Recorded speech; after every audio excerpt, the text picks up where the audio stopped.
Hey, sorry for the interruption, but we wanted to let you know that this week's episode is brought to you by Spotify for Podcasters. Really cool app. Josiah and I use it for every single show that we bring to you every week. You can edit podcasts right from your phone or computer, so you can start creating as soon as you log into the platform. You can easily distribute your podcasts to Spotify and everywhere else the podcasts are heard, just like we do every single week. You can also create video podcasts on Spotify, which is really cool. And of course, you can earn money like I'm doing right now by including ads and even podcast subscriptions. And best of all, it's totally free. There's no catch. We really love it. We use it every single week. So we encourage you to go download the Spotify for Podcasters app or go to www.spotify.com/podcasters to get started. All right, let's get back to the show.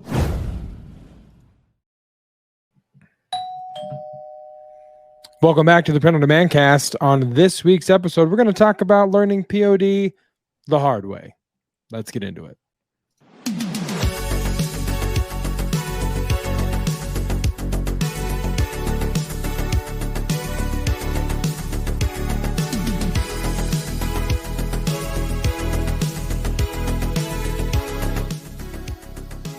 Welcome back to the Print on Demand cast, ladies and gentlemen.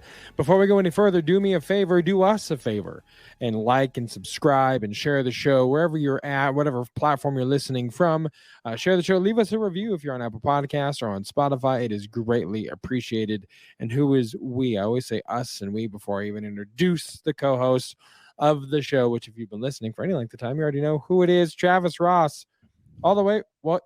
You're in a completely different locale. Your room, the white room. You've been set free from the room that was perennially what, like 2:35. What was the time? 2:35, 2:40, something like that. Yeah, that's right. Yeah, I'm at the house. We're recording a little later in the day. I was at the shop earlier, but I'm here now and really washed out. And if you're on YouTube and you're watching, it's like I don't have any light like shining in front of me. It's all behind me and the curtains and all that stuff. But yeah, doing all right. How's your Monday been? And my Monday has been busy. It's Mondays and Tuesdays are always really meeting heavy. Mondays, thankfully I didn't have to go into Lakewood today. But I had like a 4-hour meeting this morning, and then tomorrow I'll probably have like a 5.5-hour meeting in the morning. So Mondays and Tuesdays are just shot for any real productivity because it just leaves me the afternoon. So it's a wild time. But Monday has been good. Had a good weekend. Kind of my house is kind of in disarray because we're packing and heading to a new location, moving to Loveland this weekend. So that's exciting and scary and exciting all at the same time. So I don't know. That's terrible. Loveland is way further away than Longmont from me. So yeah, that's true. It's probably about a half hour now from where you're at. But so you get nothing. That's right. I'm just going to keep going through these things and just all of the sentiments about me moving further north. How about you? How's your Monday been so far?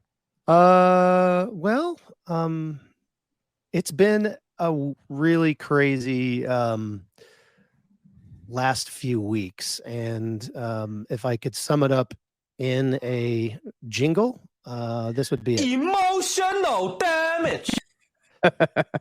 Yeah, and we'll get into more of that in a little bit. But yeah, today was just a lot of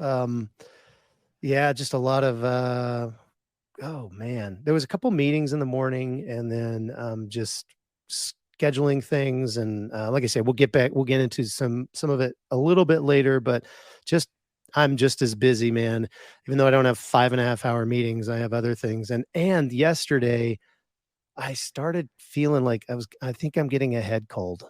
And no, that's the worst. I know. And it's just, so if I mute or sniff or have to mute to cough or something, you'll know why. But, just dealing with it. I got a really good got a really good night sleep last night. So, hopefully that, is helping. And then of course I'm hydrating, with some beer. So that'll probably help too. Oh, that's awesome. So yeah, we'll get into that as well. But also for the point of interest, let's get into, well, I guess not your weekend, but it was last week. Mhm. Part of the reason we had to do a rebroadcast during the week last week. So let's just get right into it for this week's point of interest.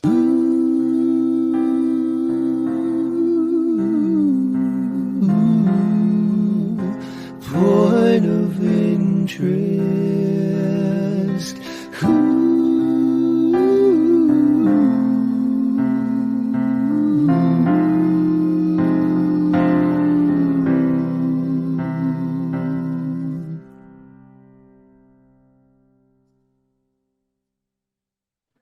Oh, so touching. Always just the most emotional bumper that we have. So last week you went to a conference, trade show, something that I've seen and heard of and looked into in the past, and I didn't even know it was in Denver, to be completely honest, because I would have been Right.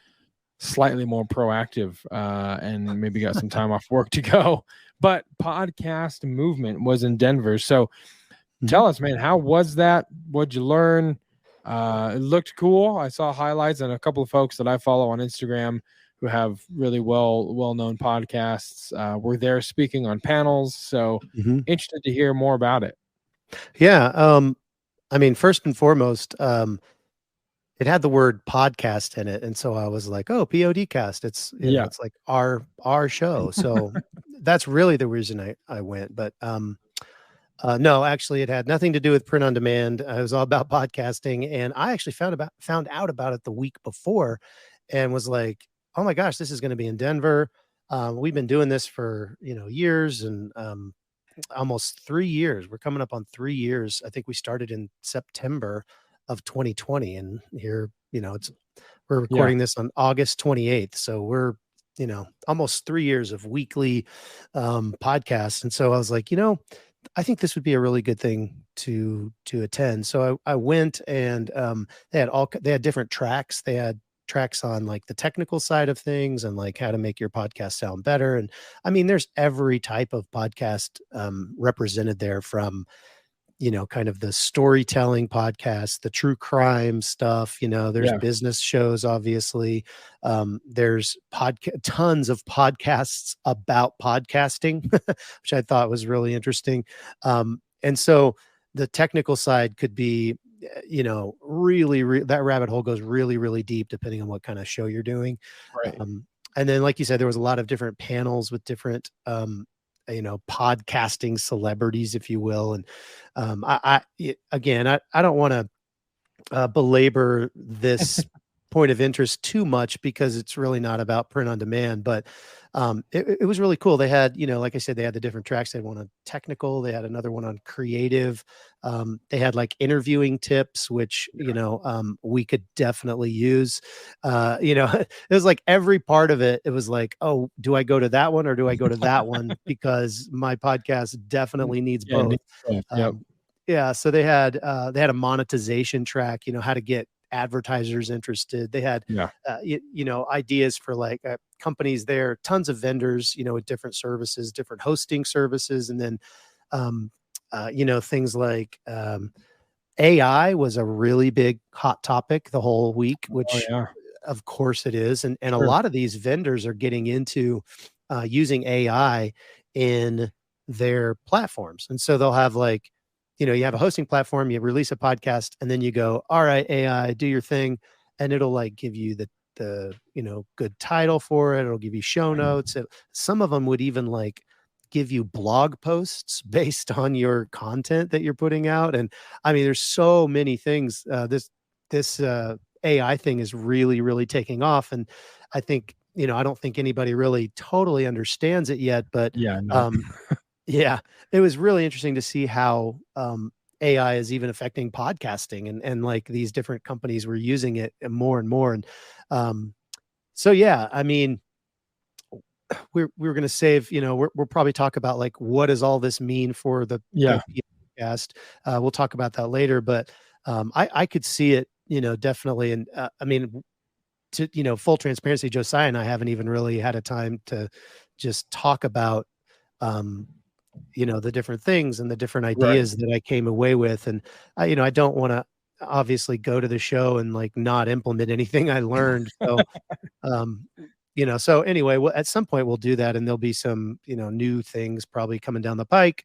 And we'll see kind of where it takes us. But yeah, it was really cool. I literally found out about it the week before, and all of a sudden, someone had emailed me, at our info@printondemandcast.com email address, and was like, "Hey, I'm going to be at the podcast movement next week. Are you going to be there?"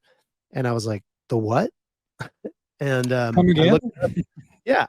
And it was in Denver. And I was like, I need to go to this show. So I literally sent him an email that day and said, "Hey, I missed all your early bird stuff. And so throw a kid a bone. I'll even volunteer. Just let me, go for cheap." And so they didn't let me go for cheap, but they gave me $100 off.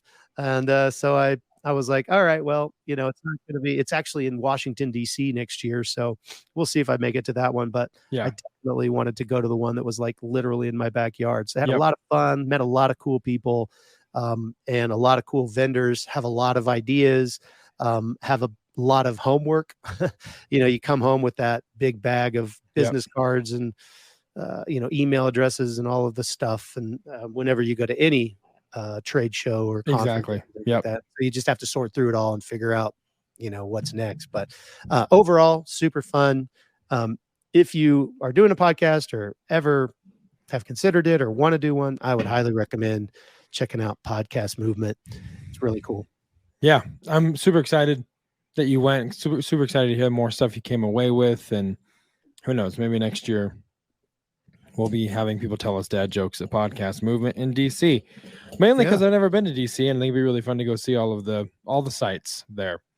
That'd be a blast. Yeah, it'd be an absolute blast. So, check that out again. Like Travis said, if you guys are interested in podcasting, want to start your own podcast, definitely you'll be drinking from a fire hose, which is to be expected from any trade show. We say that all the time. But we'll definitely give you a really good grasp of where to start, how to start, and give you a lot of ideas on what to do. So you'll probably, like Travis said, see some stuff implemented, and that will be from Podcast Movement. And if they work, we'll let you know that it was Podcast Movement. And in fact, I did that. So all that to say, let's go straight into this week's main event. Ladies and gentlemen, the main event.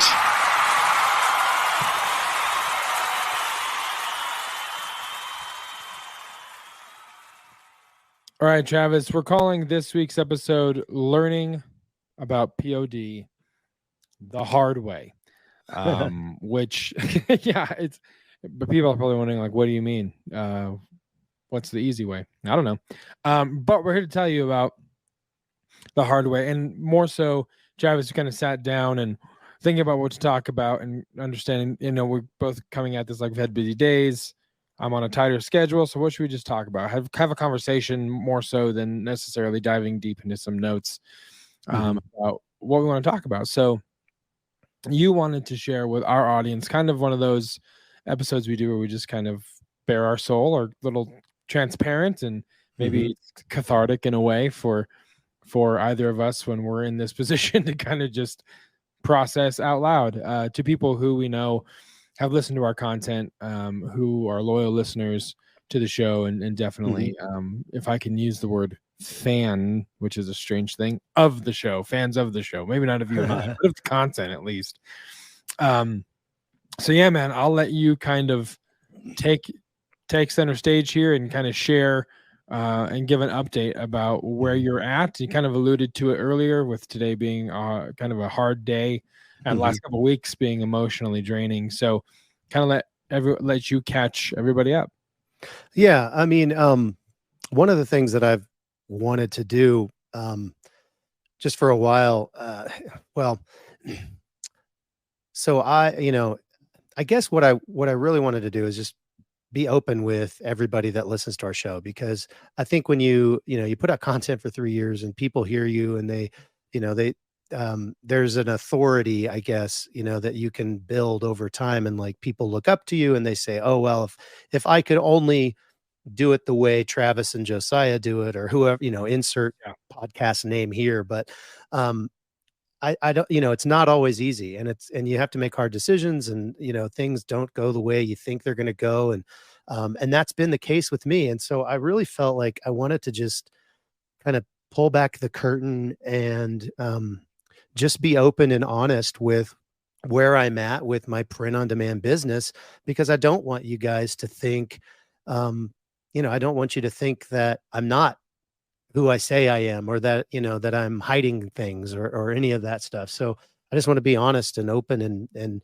hopefully authentic, with where I'm at. And so for the last several months, I've been exploring ways to try to keep our production open. And what I mean by that is, many of I have Make Your Mark Design. It's a production fulfillment, basically a fulfillment vendor for print on demand products.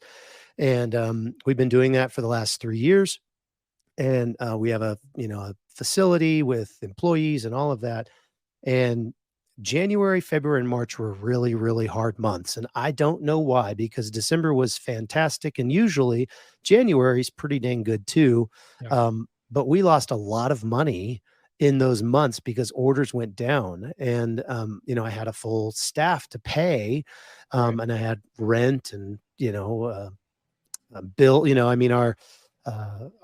just for example, our electric bill, the first year we were there averaged about $300 a month. And then the last year we were there, it averaged about $500 to $600 a month. Now, part of that is we got some more equipment and, pulled more voltage and et cetera, et cetera. But my point is that expenses kept going up, and, profits didn't really match that. Now, revenue did. We were making all kinds of revenue. Our revenue year over year kept climbing, but so did expenses, and that was the issue. Sure. And I have a couple of thoughts on that, like why it happened, and one being focusing on our production, like our own products kind of took a back seat to trying to get new clients. Yeah. And which we did. We got a lot of clients, and we were serving, I don't know how many clients we had, but, we were doing a lot of production for a lot of people every single day, in addition to our products. The issue that I can't believe that I didn't see earlier is that when you're doing production for other people, you are getting wholesale margins. When you do production for your own products, you're getting retail margins, and you can imagine which ones are better. Yeah. And because we focus so much on those fulfillment partners and, those wholesale margins, the retail margins, like year over year, our products, we weren't adding as many, we weren't doing as many things. And so it slowed down, and those retail margins just, or the percentage of how much retail were we doing and how much wholesale were we doing, just continued to, the wholesale continued to grow, but the retails continued to go lower. So our overall profit margins over the 3 years that we were there just shrunk and shrunk. Even though we were doing more revenue, it was more revenue because of the wholesale side, which doesn't have as good of a profit margin. Right. So fast forward to this earlier this year, and what I should have done was gone to a shorter production week, like a 3-day production week, because we didn't have the orders that we had had the whole previous year. It just really slowed down a lot. It was very shocking. And so I didn't do that until April, when I finally did say, hey guys, hey staff, I've got to do this. This is where we're at. I'm so sorry. And we had an amazing staff. They were great. They all kind of took it on the chin and said, okay, yeah, we believe, we want to help you, and we believe in this business. And they were just great people. And so they went at it, and we slowed down, the production, and made those 3 days a week really, really busy. And we saved some money, but I think it was a little bit too little, too late in the end. So I can't remember exactly when, but I made the decision probably a couple months after that, maybe May, June, probably June. I finally made the decision. Okay, we are not going to fulfill any more products. We're going to focus strictly on our own products, retail, and basically fire our fulfillment customers, which was another painful thing to do, because that was basically saying, hey, thank you for putting your trust in us for so long. Go find somebody else to do this. And that was really hard. Simultaneously, because we weren't doing that production, I had to lay off most of my staff as well, which was, obviously really, really difficult. Because again, these aren't just employees, these are friends. And I was thankful that pretty much everybody had, other opportunities to move to, and it wasn't going to be a financial hardship for them. But I couldn't know that. It was still, still very challenging. And so for the last couple of months, basically, we've been making plans and talking to, our landlord, talking to the new vendor that we're going to use now to produce our products, because basically I'm shutting down the fulfillment of Make Your Mark Design. And so what I've been doing for the last few weeks is moving a few pieces of equipment here. Like I moved a laser engraver here. I've got, a nice heat press. I've got some mug presses. We've got some sublimation that we can do and some laser that we can do. Because we have some local clients that we can still serve with some of that stuff, as well as we did retain, I think, 2 of our older clients because they just did sublimation, and we were able to continue to help them produce their products. And I thought, well, even if I'm a solopreneur, I can still sublimate a coffee mug or a wine tumbler or something like that, or run some laser patch hats, or, I can do that because I'll have more time. Because I'm not focusing on the day-to-day of a facility and dealing with employees and payroll and all of those things. So the last few months have been, like you said earlier, just really emotionally challenging, because you feel like a failure. You feel like, you couldn't make it go and it's your fault. And that is not fun. That is not a fun place to be in. And I've gone up and down on the, well, I have hope for the future, and there is no hope for the future. I've gone, a little, not to make fun of bipolar, but that's what it's felt like. And sometimes, I've been really depressed, or I've been really, all right, we're going to do this and it's good. And, extreme highs, extreme lows. Yeah. So I wanted to give you an opportunity, Josiah. I mean, I know you've known some of this stuff and you've known kind of what's been going on, but for the purpose of our listeners, feel free to ask me any questions, or anything you're curious about, and I'll do my best to, kind of share where I'm at with all of that too. Yeah, for sure. Yeah. To Travis's point, it's something that, it's been obviously an ongoing conversation. I've known Travis was going through this and lots of decisions being made, but obviously wasn't something that was biting at the or chomping at the bit to be like, yeah, we should talk about this. Because one, it's not my, I'm not the one walking through that, and so I think I can't, as I'm thinking about, because I know a lot of kind of the direction you're going, but finding a fulfillment partner, does that mean your SKUs, you've talked about organization and those spreadsheets that you've had stored up, are those now going to be even more beneficial when you're transitioning to this new vendor? And what platforms does that mean that you're staying on? Are you still selling the full spectrum of products you used to sell on those platforms? What does that look? Have you had to pare that down? What's that look like? Yeah. So first of all, I'll say last week's episode on organization was like so timely. And it's been, I'm so thankful. Oh my gosh, I'm so thankful for the organization. Even though, we've had to figure some stuff out, and some of it's not quite as pretty as it should have been. And we've had to fix some stuff and, those types of things. Having that, just that organization with the SKU structure and the design, where they are and all of that stuff, has been absolutely just pivotal. I mean, Right. it's been the most important thing to allow me to go out and find a print production partner.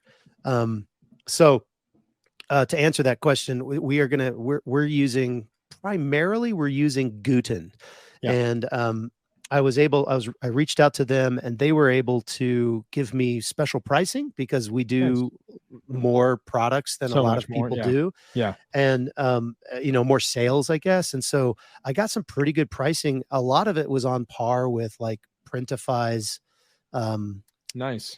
their premium price. You pay $20 or $30 a month and you get like lower prices. So a lot of it was on par with that. Some of it was even lower than that. Wow. But what it's done is so the other thing that we were trying to do in the kind of, earlier this year when we were trying to avoid this decision was really focus on our retail stuff. And so we've talked about bulk mock-up and that program using Yeah. Photoshop to, just basically mock up tons and tons of products. And so we've been putting together, SOPs to how does that work. And I've been, Tate, my son, production manager, his last day actually was yesterday. He helped me move some stuff yesterday, and today he started a new job. He's wow. he's still on my Microsoft Teams accounts, so I'll ping him every once in a while for something, but at least for a while until he gets sick of me. But he had been really focusing on creating an SOP for listing new products. Yeah. And the cool thing about Guten is that they allow us to create our inventory in Orderdesk, which we were already using and still use for, the couple of clients that we have.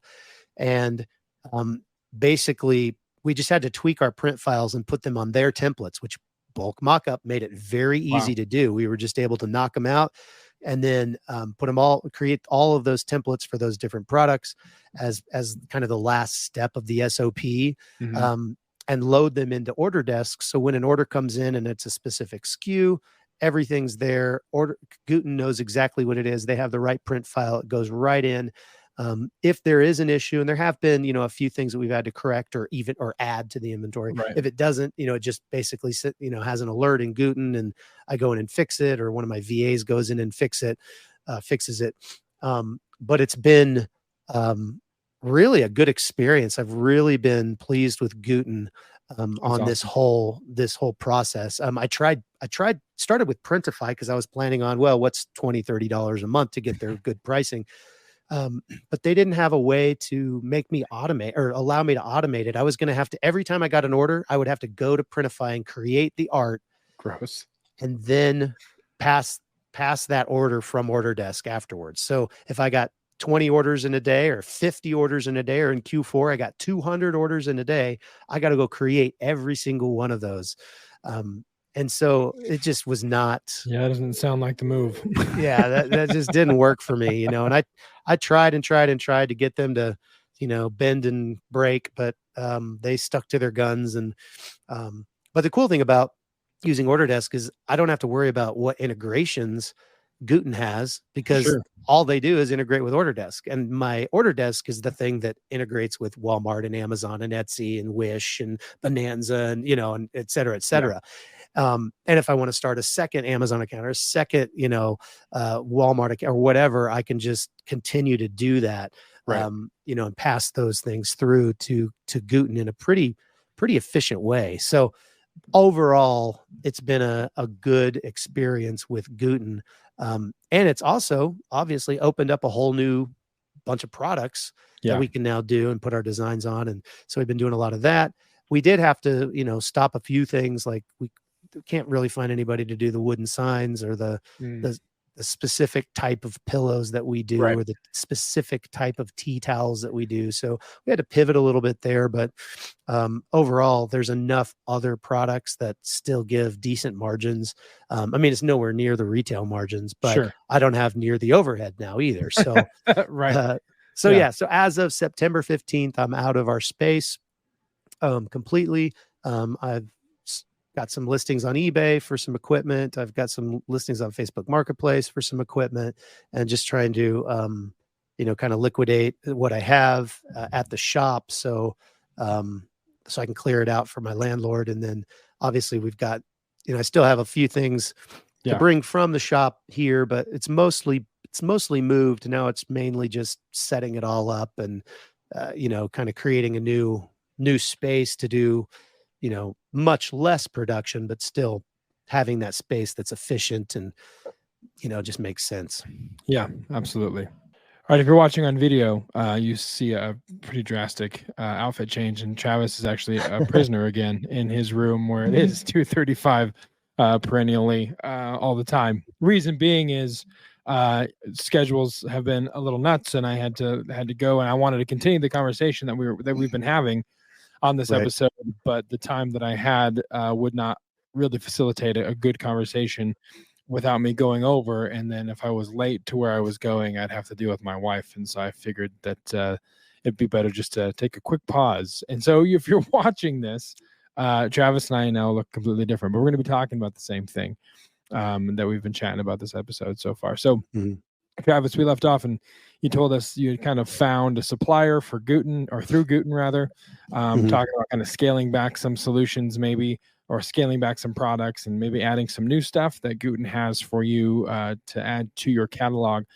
But one of the questions that I wanted to ask, I know that this has been, there's probably been a lot of different iterations or solutions. You maybe been kind of going back and forth or vacillating, like I could do this or I could do this, and let's crunch some numbers, and how does A pan out, how does B pan out, and so what made you ultimately, let's say that this one solution is to sell everything and just get out of the business completely, and another solution is to go out and find rounds of financing and angel investors. Let's say those are the two extremes. How did you land where you're at now? Because I know your heart in this whole thing, obviously you would have loved to have been able to keep Tate on your payroll and keep a lot of the staff, but through this journey of kind of having to sit with some of the reality of where you're at, how did you land at the position where you're at now? And do you foresee it being a long-term thing? Do you see some more growth or steps towards getting back to where you're doing more production in-house, or where does that sit with you at the moment? I mean, that's a great question. And part of it would require, a crystal ball. But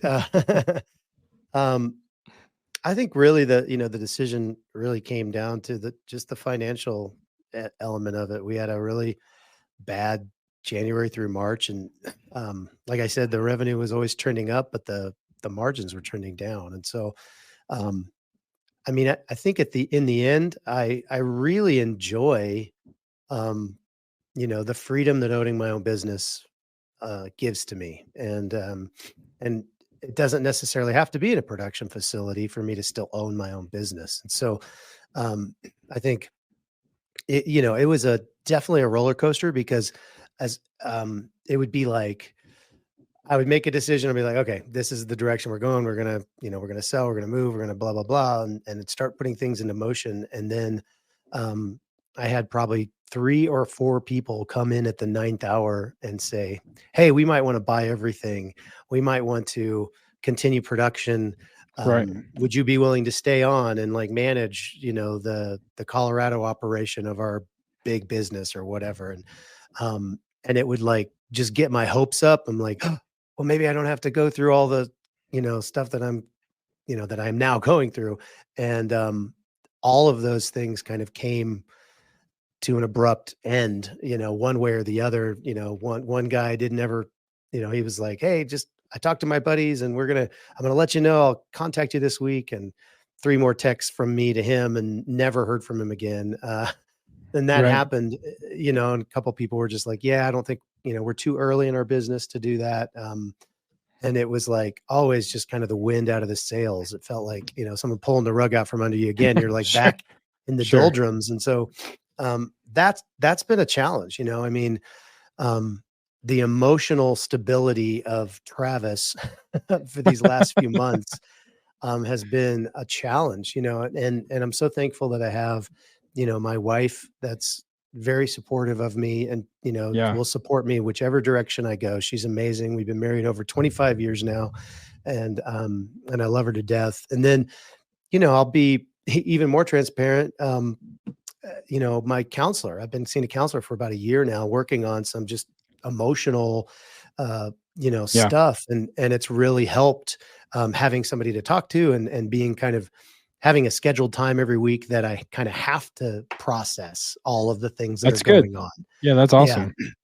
And so from that perspective, that has all really helped me kind of, come to this place where while I'm still scared, while I'm still not sure about the future, I feel like thus far I've dealt with it in a way that has been relatively healthy. I mean, I remember a month or two ago when I was really down and we had to record a podcast and I was like, I don't know what we should talk about. We should just stop this podcast. This is so stupid. I don't know anything. I'm the worst print on demand person ever. And I don't know, I can't help anybody. And I was just really down, and then put on my happy face for the podcast, and again, just pull back the curtain, guys. A weekly episode, no matter how you're feeling, it can be challenging, and it has been. But I am, when I just stop and reflect, I am hopeful for the future. I don't know what it holds. I mean, I'm going to continue to, we're going to outsource most of our products. We'll do a few in-house and then a few for a few other people, and we'll see where I'm at. Obviously we're coming into Q4. I heard somebody said like Q4 is only like 40 days away or something like that. I'm like, or 60 days. I can't remember. I guess October technically, right? And so we're almost Friday, September 1st. So that's 30 days. Yeah. And so, if I can make it to then, we can list a whole bunch more products. Maybe, Q4 can really reinvigorate me and get me excited about the business. I do have several different kind of projects that in the print on demand space that I'm excited about that I'm going to be probably leaning into in the next couple months to try to get them launched before Christmas. Sure. Like a Shopify store. I mentioned it on the Facebook group. I mentioned it on RJ. We had a post. He was talking about political things, and I was talking about how did pretty well in the 2020 elections with a particular thing that I was doing, and I'm thinking about doing it for the 24 elections as well. And you know what it is, but so thinking about launching that again and trying to capitalize on the Christmas season, and then hopefully like some Father's Day, Mother's Day, stuff next year as well, and tinkering with some Facebook ads and things like that. So that's one project. And then I know we were going to talk about the podcast, and that's really something else that has kept my head above water, I guess, so to speak, because I really love this. I really love getting on here every week, and talking about print on demand. And so that was the whole reason I went to the podcast movement, just to kind of get some more ideas and like, what can we do to make this A, better, B, actually maybe pay me something, because that would be really cool. And C, I don't have a C. Never mind. Remember, I'm being authentic here. Okay. I don't have a C. No, that's good. I mean, I think just from what you've shared, I think there will be a lot of opportunity now, because you're not necessarily, like you said right. Previously, you have a lot less overhead and your margins will be a little better. Maybe not retail margins in all cases, but again, with that lack of overhead that you have to meet, that nut you have to crack, it might free you up again to dabble in other projects and maybe have multiple print on demand income streams, maybe a KDP thing. I know we've talked about, you and I have always kind of been circling around the idea of how we actually grow and monetize what we're doing here on a weekly basis to help help yourself, to help me a little bit, whatever that looks like. But I think there's going to be a lot of potential now that you'll be. I'm assuming also, are you keeping your VAs or keeping some of the VAs, or how are you handling to do a lot of the integration with Guten and all of that kind of stuff to kind of free up your time? Yeah, they're so I have 3 VAs right now. One is a bookkeeping VA, financial, she helps me with payroll and taxes and, and obviously just the books and all of that stuff. She's been working a lot, as we've been transitioning and like, okay, what does it look like to move this money to this company and back and forth? And, because one company had to purchase from the other company the equipment that I'm taking home to make it, Right. legal, I guess. And then I have two other VAs that, I actually don't think I've shared this, but so I had a VA that I've talked about on this podcast. Her name's Sanrio, and she worked for me for like, I don't know, three or 4 years at the beginning, and then she went off to do something else. And she's recently returned in the last couple of months. So nice. It's really awesome, and she's fit right back in, and she's so good with spreadsheets. And I asked her to do this one thing yesterday or Sunday. I noticed that some of our products weren't in our order desk inventory. And I said, hey, can you, get these 400 files and create these mug templates? There were 400 mugs.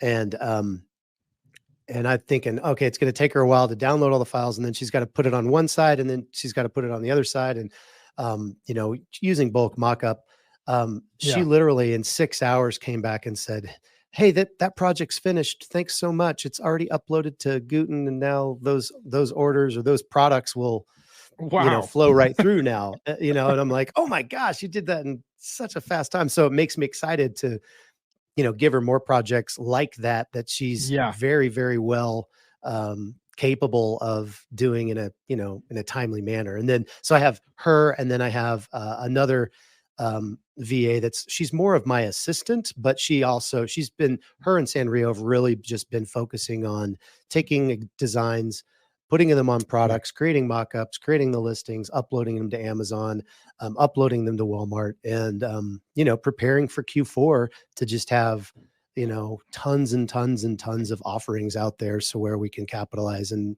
make as much money as we can, and then see what 2024 brings after we see how this holiday season goes for us.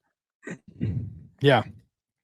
That's awesome. And you mentioned, Jeanette, how has she been? Obviously she's been supportive, but I imagine there was lots of hard conversations to have, not necessarily, I mean, just from the standpoint of this is where I'm at. And it's obviously it affects her, it affects the kids, it affects, there's such a ripple, which I'm sure you are obviously understand, because that's what you've been processing for, the last handful of months. But how has her disposition been in this entire process, as far as her processing, from what you can speak to? I think so, this, but we're Christians, and so we have a pretty deep rooted faith, and we've been through hard times. I mean, we've been married 25 years. Of course, we've been through hard times. Mm-hmm. And so we've never been without, we've been in lack, maybe, we've had, we've needed to reach out and get help at times. And we've had stressful, specifically with, money, we've had stressful times, and, but we've never been left in the lurch, I guess, is what I'm saying, and so I think that's really been, kind of the rock that we've, clung to, and just together, along with some of the stuff I've learned in the last year with the counselor and, some other work I'm doing just on myself. I think our communication is way better than it was. And so, some of those conversations were hard, and sometimes I didn't come into them in quite the, I don't know, in the representing Christ very well. I'd just be like, everything sucks and we're going to run out of money and blah, blah, blah, and she's like, okay, step back from the ledge, Right. Right. But yeah, she's been very, very supportive, and she has a deep faith and trust in God. And she's like, he knows our needs better than we know them. So that's been our position. Again, with the ups and downs of, me being just an emotional basket case occasionally. No, that makes sense. And I think, you mentioned faith being a big rock for you guys. And obviously you and I share that in common as well. And I think, I've always said, if you look at the Psalms and you look at David and how he processed, it was a lot of like, hey, my enemies are going to kill me. Where the hell are you? Someone help me. I'm going to die. This all sucks. And then typically the second half of those same chapters were him speaking the truth of what was actually happening. And so sometimes you have to empty out all the crap in order to be filled with what's actually going on, the truth of the situation, so you can see more clearly. So, and the counselor definitely helps with that. So kudos to you for doing that. Cause I know sometimes it's not necessarily, well, I think now in 2023, it's probably a little bit less avant-garde for a man to get counseling, but man, we all need counseling. Like seriously, right. We all need, every person on the planet. Everyone needs counseling. You're in therapy. It's something that is super beneficial. So as we're kind of winding things down, man, what do you think off the top of your head with this transition? What does that mean for the POD cast? What can you share with the listeners and myself, because we haven't talked about it? What changes do you possibly foresee for this particular show?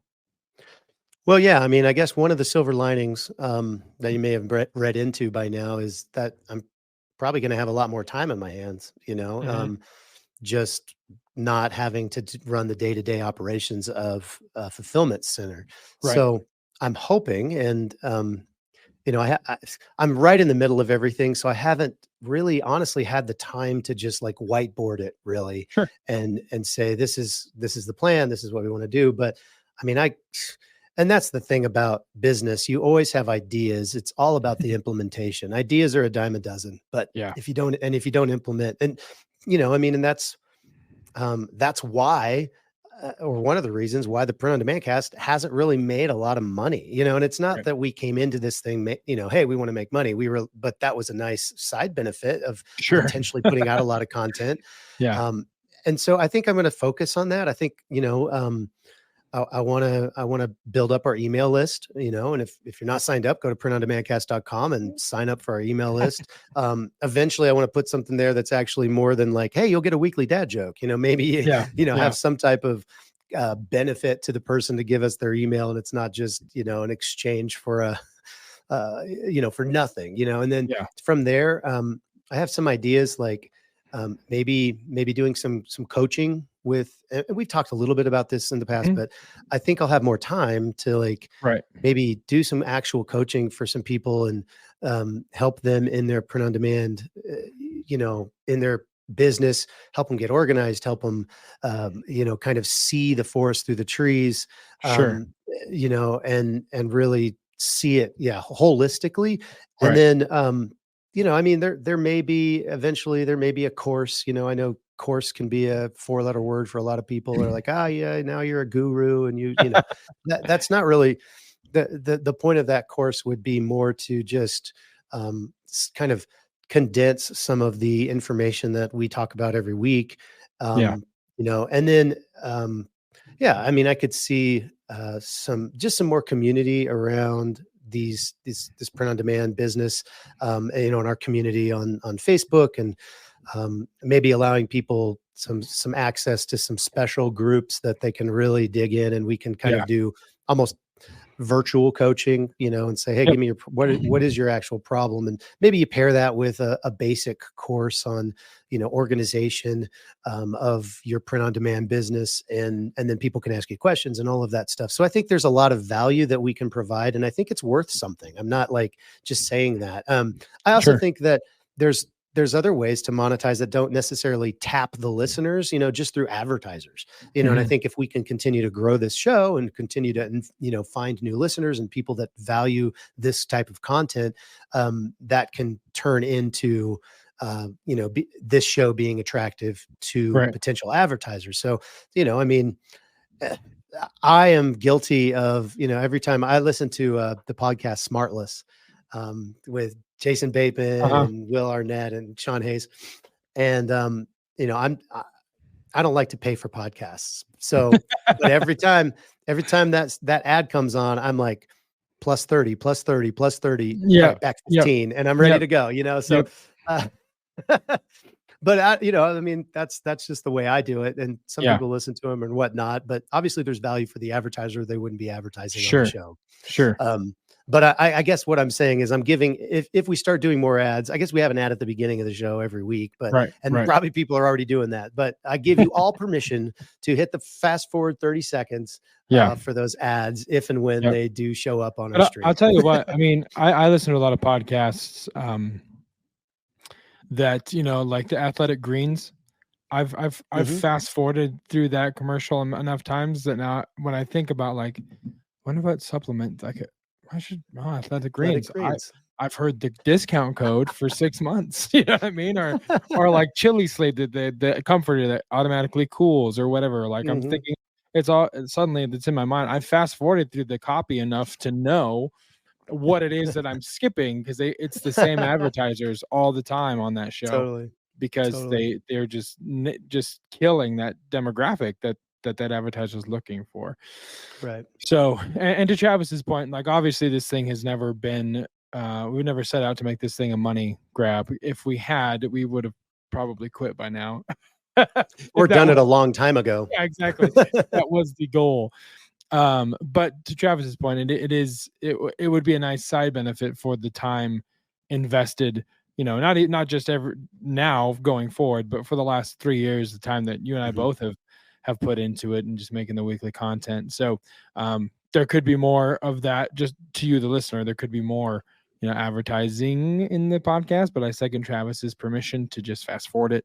But there also might be other coaching opportunities, which I know we've touched on, and you know, I think one of the cool things about what we can offer in coaching is both you and I have been to a version of the mountaintop in print on demand and are living and have lived in the valleys as well. So it's not necessarily trying to put on this veneer face of, hey, this is what you have to do to make X amount of dollars and we're perfect and we never messed up. Obviously we're both very transparent in the mistakes, but I think there's almost an increased value in talking with a pair of guys who have done a lot and messed up more to help you also avoid those pitfalls and say, hey, I thought that was a good idea too in the beginning, but here's what happened, and maybe let's redirect, and I like that idea, but if I could do it again, here's what I would do. So you're getting a lot of hindsight and experience through mistakes, which is the only way that you learn and gain wisdom is from instances where maybe you fell short a couple times. And so that's to anyone that is thinking, oh, this guy that just told me he's scaling back his business wants to offer coaching courses.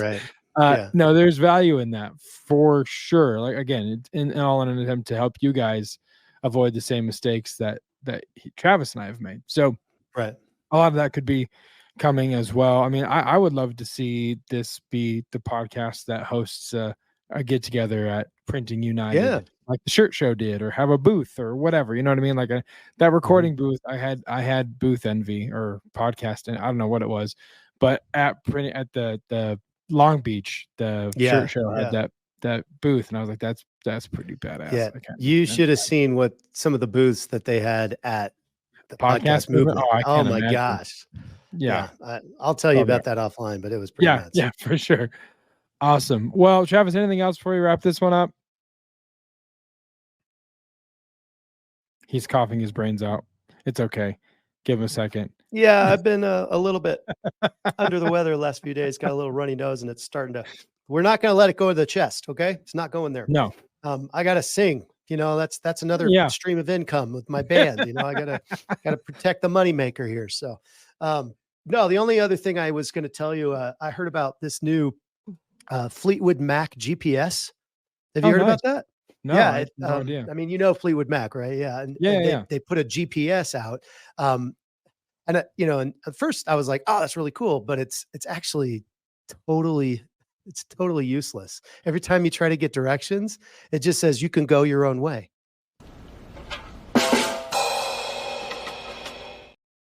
And there's this week's weekly dad joke. That's awesome. For all the younger people, they're like, what's a is Fleetwood Mac like a grilled chicken sandwich at McDonald's? What Fleetwood Mac? I don't know. It's a band, people. Go listen to it. They're awesome. So all right, yeah. So thank you guys so much for listening, and you know, thank you, Travis, for being willing to kind of bare your soul for all intents and purposes, and just be vulnerable and transparent. And if you guys have any questions for Travis, any advice, encouragement, whatever that looks like that you want to offer, you can always go to printondemancast.com/Facebook and join the Facebook group. Answer the questions and answer them seriously. I had a request come through the other day that the answers had nothing to do with the question. It was like, what's your favorite episode? And the answer was absolutely. And then one of them was like, do you promise not to spam, whatever one of those questions was? And it was like, I am a blah, blah. And he just kind of gave a small resume. I'm like, I don't understand what's happening. And it had nothing to do with print on demand. So answer them intentionally and legitimately, and we will let you pass. Otherwise, it's Gandalf. You shall not pass for you guys. But anyway, go there, join the conversation, join the community, and let us know your thoughts. Again, if you have any suggestions for Travis, ideas, encouragement, you can post them there. I know be greatly appreciated as well. You can go to printondemancast.com/Instagram and /YouTube to find more content. And of course, printondemancast.com is where you go just to find more of the show. Sign up for the newsletter. Like Travis was saying, you get a bonus dad joke and you get some tidbits, oftentimes which either show up in a main event or in a point of interest in the weeks to follow. So if you want to be ahead of the curve of everybody else, if you're listening to this with a friend and you hear us talk about, a new DTF printer, you can say, I already know this, man. I have the newsletter. And they're like, what do you mean? I feel left out. And that's how we do it. We want to make people feel like they're excluded and make them want to be a part of the conversation. So yeah, super excited to see where things go from here as well. Oh, by the way, if you don't like email or you don't like social media, you can email us info@printondemandcast.com. And as I said at the top of the show, wherever you're listening to this, if it's Apple Podcasts, leave us a review, give us a star rating. If you're on Spotify, give us a star rating. Let us know what you think, your favorite episode, your favorite dad joke, your favorite guest, your favorite co-host. I don't care. Him, me, both of us, whatever. Hey, come on, man. Come on. Just let us know what you guys think of the show. Why do we want you guys to do that? Because it helps the algorithm. It helps us kind of beat the mysterious algorithm and get this content in front of the people who need to hear this content in order for not only for our show to grow, but for the useful information to get into the ears of those that need to hear it. And hopefully we can help them build their business. Our catch line has always been, we make the shows to help you make sales, and we want to make more. We want to help more people make more sales. So until next time, for Travis, I'm Josiah, and we'll see you next time right here on the Print on Demand cast. See ya. Hey, babe. Thanks for listening to this week's episode of the Print on Demand cast. We hope you enjoyed the Totally Tubular show. If you got a question or a suggestion for the show, send Travis and Josiah an email at info@printondemandcast.com. Want to be wicked nice? Take a minute to rate and review the show on iTunes or wherever you get your podcasts. And don't forget to subscribe now so you don't miss next week's episode. See you next time, for sure.